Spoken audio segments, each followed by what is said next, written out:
Hey, I got something to say. And you are so lucky because I have two fabulous women again this week. I'm meeting so many amazing women from around the world. I just have to add one in. And Swami is with us. I was watching Swami, and I'm going to make sure I hope I say her name right. Nityananda. I was watching her on YouTube, and what got me amazing. She was really brilliant with how she was talking about your connection. I was talking about you.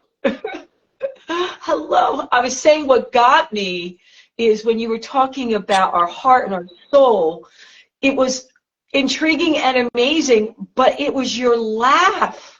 I love your beautiful laugh. It shows your spirit. I was like, I could watch her all day long.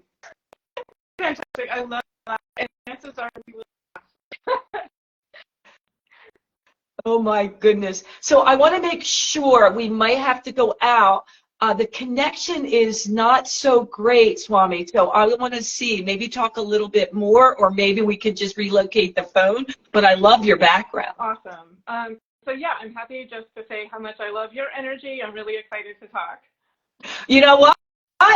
It worked. Yay! We're there. All right. So before we get started, I want to just read your bio, if that's okay with you. Just a little bit. Swami has dedicated her life and career to helping humans live in joy and freedom. You know how much I love that. She has spoken to audiences in 10 countries and been featured speaker on NPR and Radio Ireland, among other platforms and podcasts.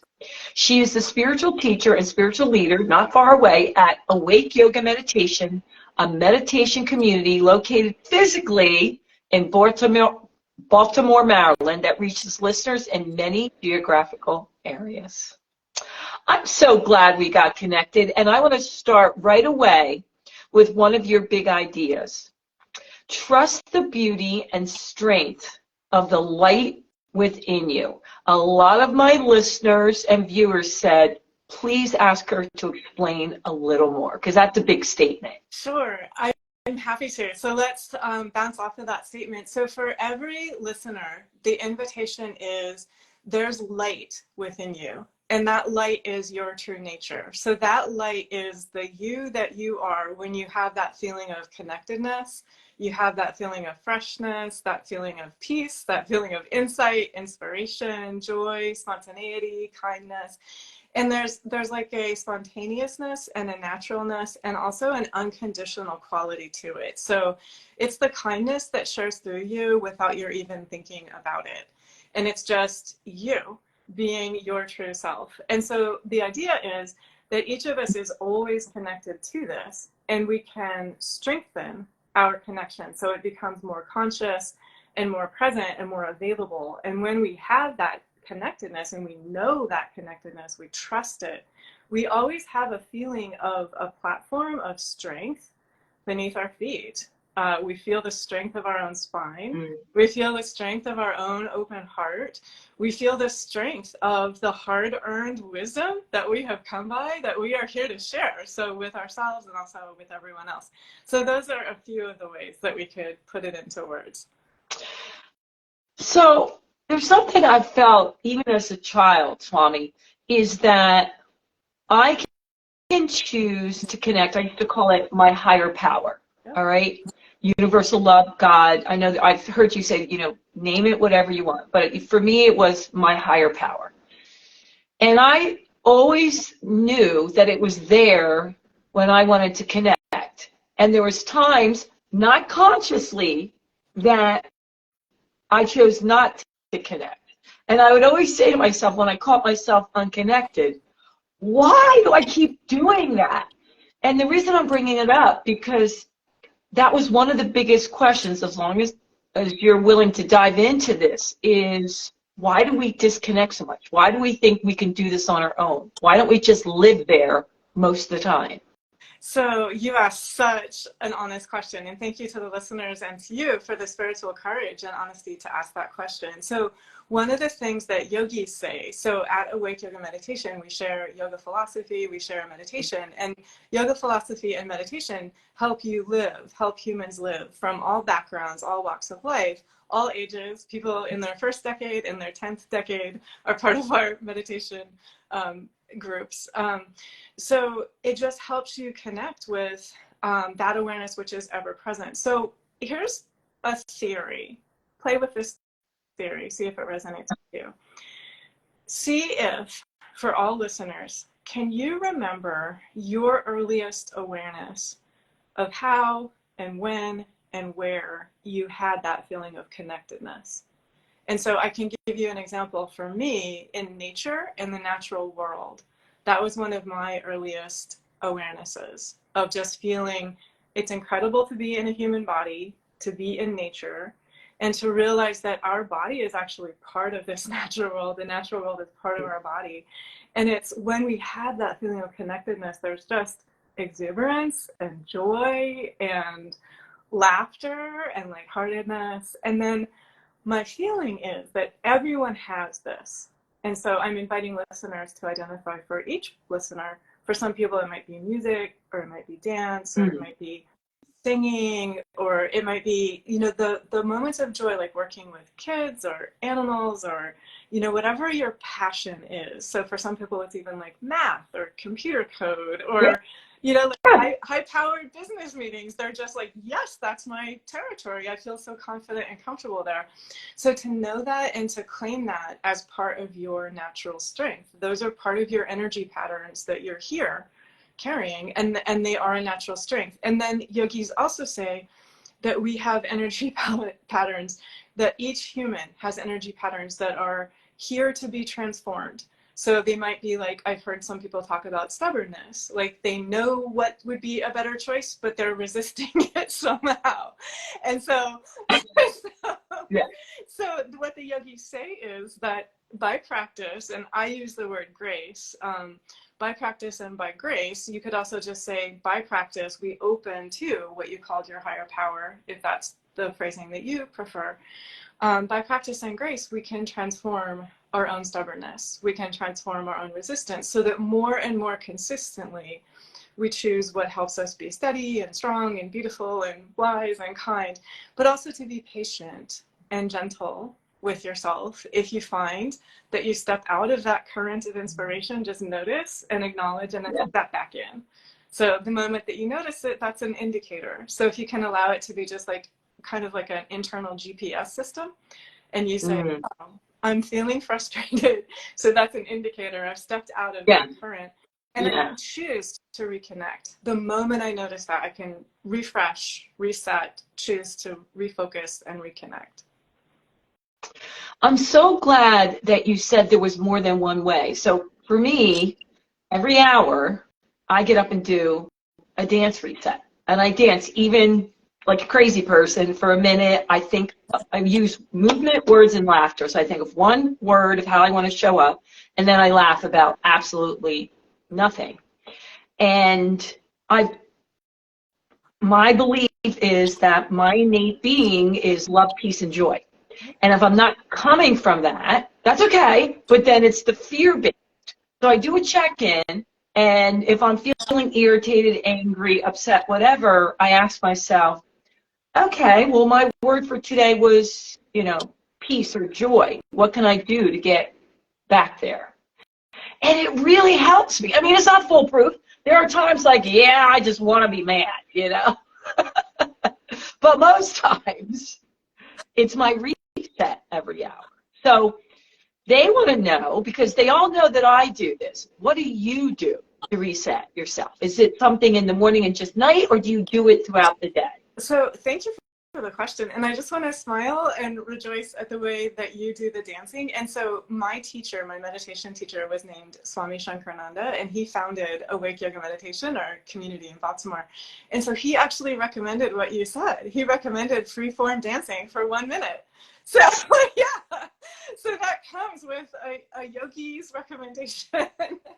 So I occasionally will free-form dance. That's probably not my go-to. My go-to would be more just breathe. Like take a single breath. And I would actually invite you and any listener right now. So say that you want to breathe. You mentioned peace and joy and love. So just, I breathe a breath of peace and joy and love into my heart. And you can feel it instantly. You can feel it instantly. And so the breath is so close. The other thing that's really fabulous about the breath is it's with us. So say that you're in a business meeting or you're having a conversation with a family member or a friend.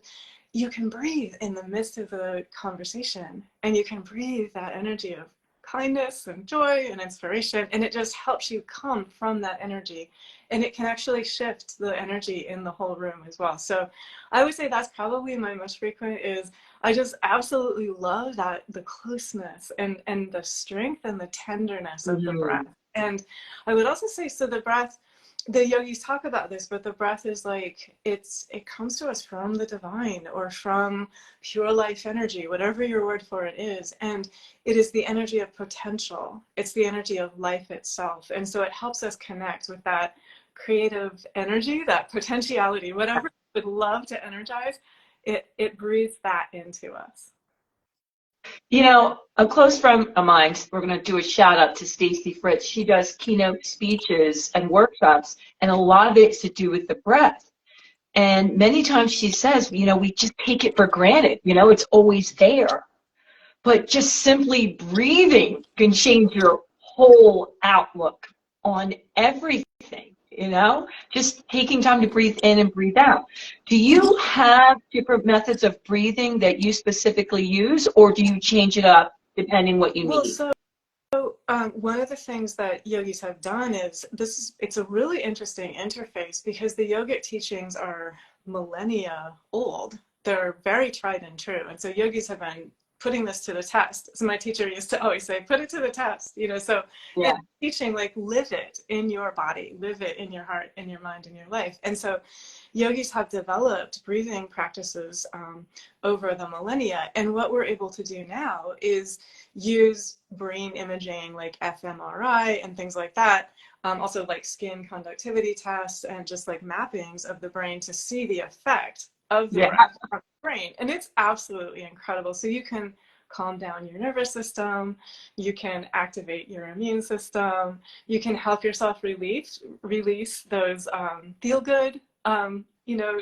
like oxytocin, feeling connected to others, feeling motivated if that's what you need, feeling calm if that's what you need. And so your breath is this incredible tool that's in your back pocket. And so yogis do have methods, like say that someone recently asked me about sleep. And so yogis have methods that help if in the middle of the night you wake up and you're wanting to calm down, like say that your brain is running a little bit or your nervous system is a little activated. There are breathing patterns that will help with that. And then the reverse as well. So say that you're in the morning or the afternoon and you're like, I would love a boost of energy.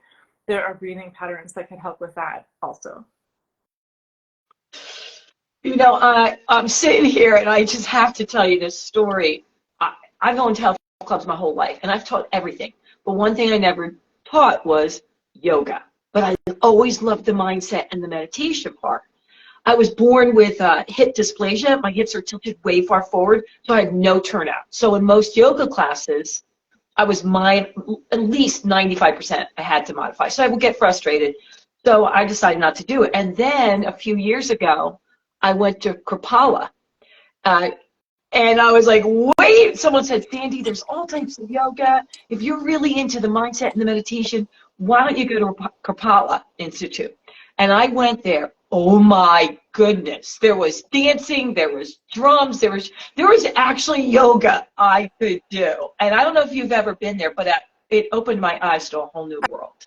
I've never been, and I have joy and respect for what I hear about them. Yeah. Yeah. It was just, okay.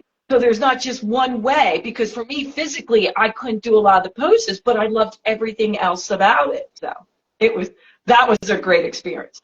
All right, they want to know, Swami, when did Swami get involved in yoga? And did that transform her life? Or did the meditation come first? So it happened, well, so the first answer is that natural awareness that I was talking about. For me, the awareness of my body in relation to the natural world, that's been with me. Like this human lifetime, that's an awareness that I have. And so in some ways, I would say that, and I had parents who helped me with that awareness. I grew up with a lot of exposure to nature. So in some ways, I grew up with that natural oneness. And so it's always been a part of my life, for which I am so thankful. And then there was a time when two friends in a row, like 1 week to the next, said to me, "You should do yoga." And I was like, okay, I'm listening, universe. Like, the universe is telling me. So the second friend who said that, I was like, okay. Like, and so we went to yoga, and she lived a little ways away from me on the way to the yoga studio. So I would pick her up every week. I think we did that for a couple of years. And basically immediately after I started doing yoga, I also started doing meditation. And I would say for you, I mean, listening to you, it sounds like dance and movement is part of your natural language. Yeah.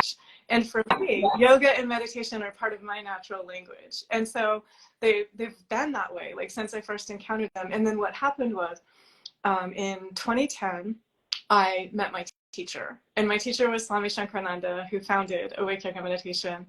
And I saw him walk into a Friday night meditation, and he was just a radiant being of light. And in that moment that I saw him, there was like this flash of recognition and awareness. And there's just nothing quite like meeting your teacher. It's absolutely yeah.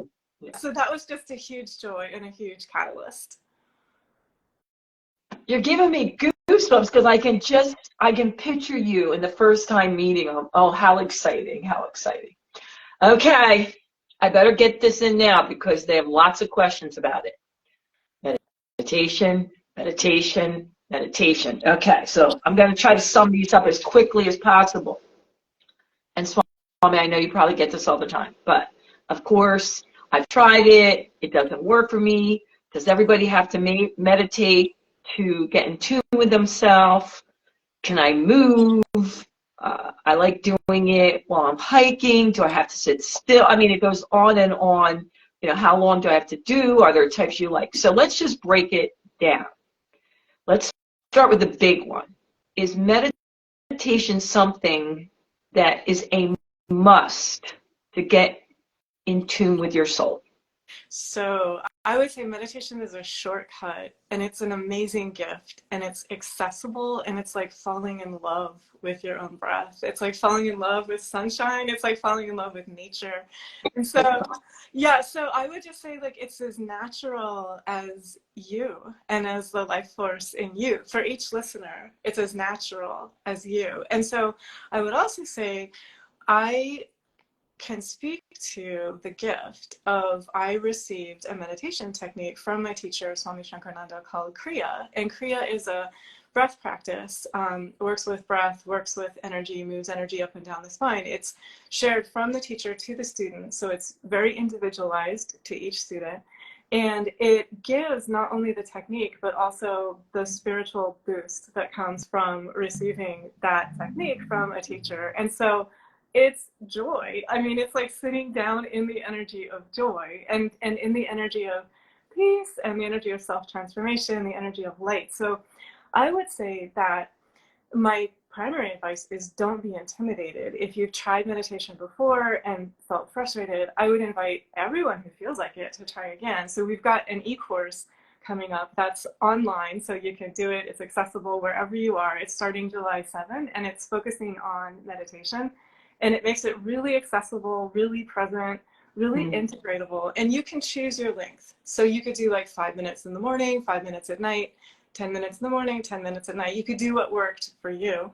It gives you a wonderful, supportive, fun, peer practice community as well. So for anyone who finds that fun, that can be part of your experience as well. So it is possible to connect with your soul while you're hiking. There's no question. It is possible to connect with your soul while dancing.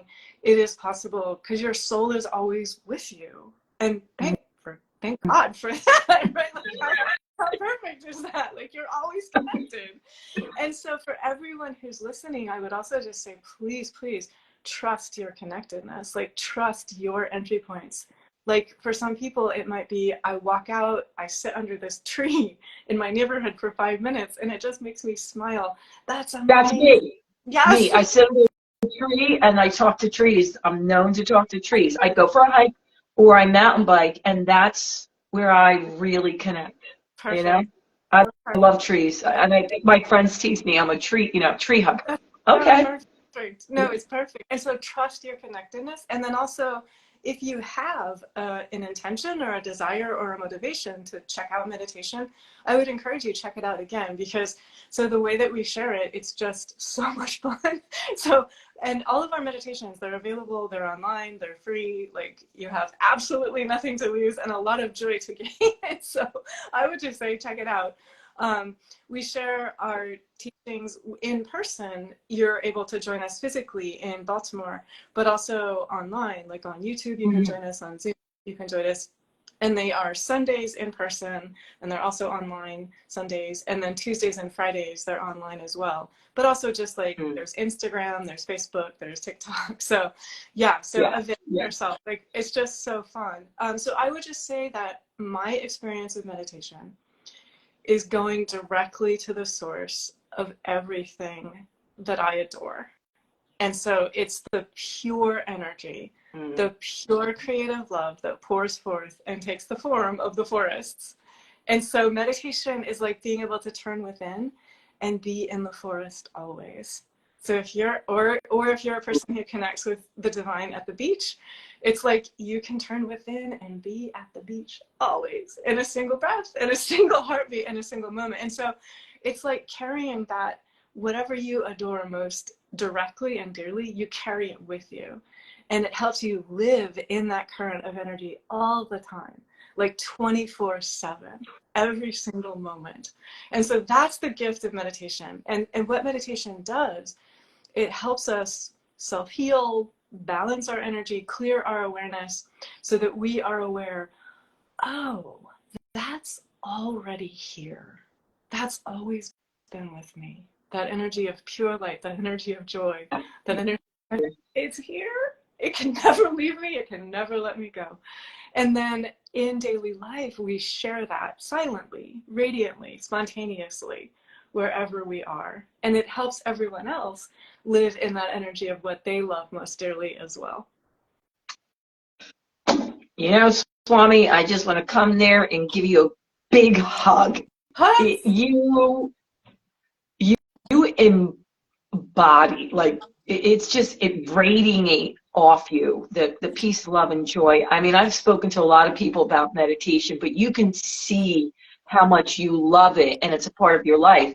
And the thing that I want to say is, because people are responding in that they would do it, but they would do it because I have to meditate, and they would hate it. And you can see there's no, it's not like I have to meditate. You can't wait. And the fact that, I just want to make sure, because I was taking notes, it's not like they have to sit silently for 45 minutes for it to work. I just want to make sure. I don't want to put words in your mouth, but that's not it. And some people do, and that's awesome. Yes. So the way that we teach meditation, so I just recorded the e-course, which we're starting July 7th, so it focuses on meditation, and it basically asks you to self-determine for 15 days. It's like a 15-day e-course.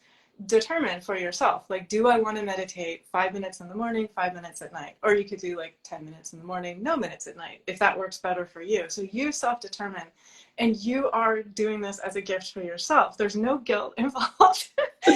There's no judgment. It's pure love. It's just pure love.